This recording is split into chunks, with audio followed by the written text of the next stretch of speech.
Hello everyone, welcome to our Speak Tagalog language learning lesson.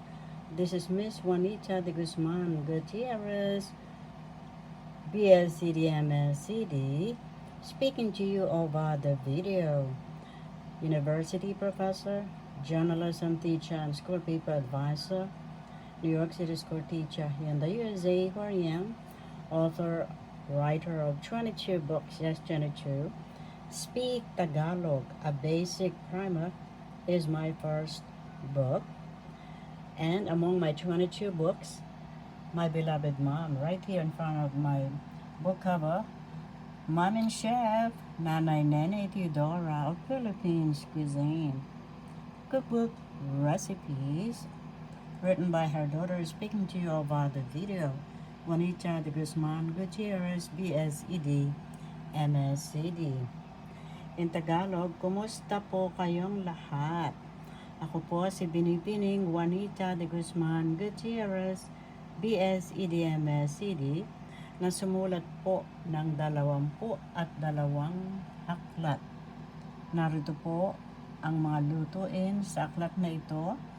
Ang aking mahal na nanay sa pabalat, Mom and Chef, Nanay Nene Theodora of Philippines Cuisine. Cookbook recipes na sinulat po ng kanyang anak. Nagsasalita po sa video na ito. Binibining Juanita de Guzman Gutierrez, BSED, MSCD. Ang kauna-unahan ko pong aklat. My first book, Speak Tagalog, a Basic Primer. Written by yours truly, Juanita de Guzman Gutierrez, BSED, MSCD. And all my 22 books you'll find worldwide. At Amazon, outskirtspress.com, this Speak Tagalog, Ex Libris, Mom and Chef, and all online stores worldwide, and at my two websites, Juanita Gutierrez, bscdmscd.com, juanitagutierrez.com.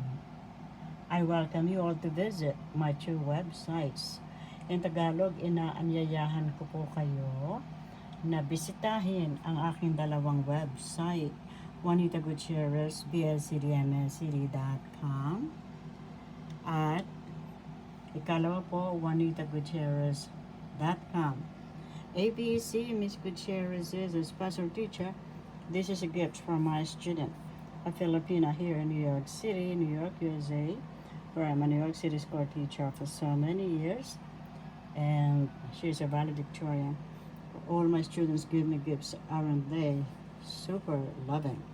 Now, welcome once again to our Tagalog language learning lesson.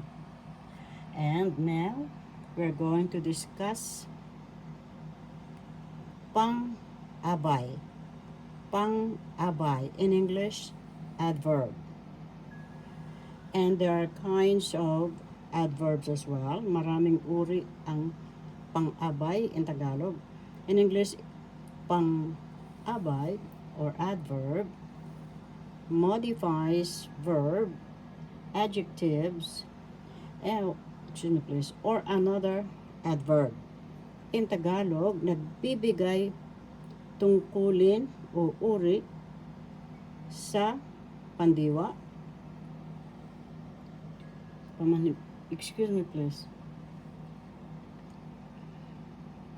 At or another at adverb o pang-abay.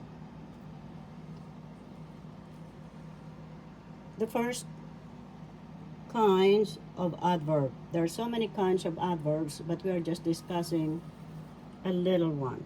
Some small types. Some of them. Please remember that these are just a peek view of the Tagalog language.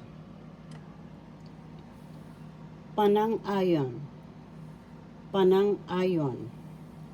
Agreement in English. Example, halimbawa, talaga. Talaga. In English, really. Another example, opo. Opo. In English, yes. Another example of pang-abay or adverb, pang-agam, pang-agam, pang-agam.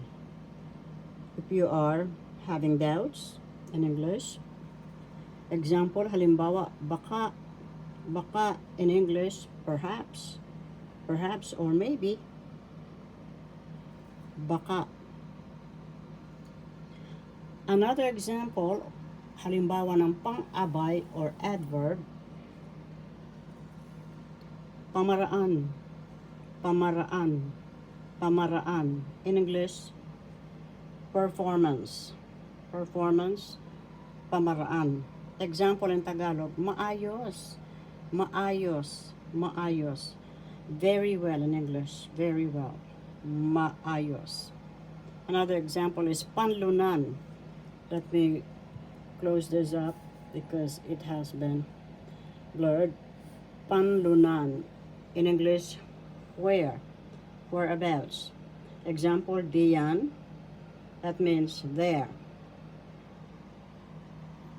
Thank you for watching. I hope you learned something.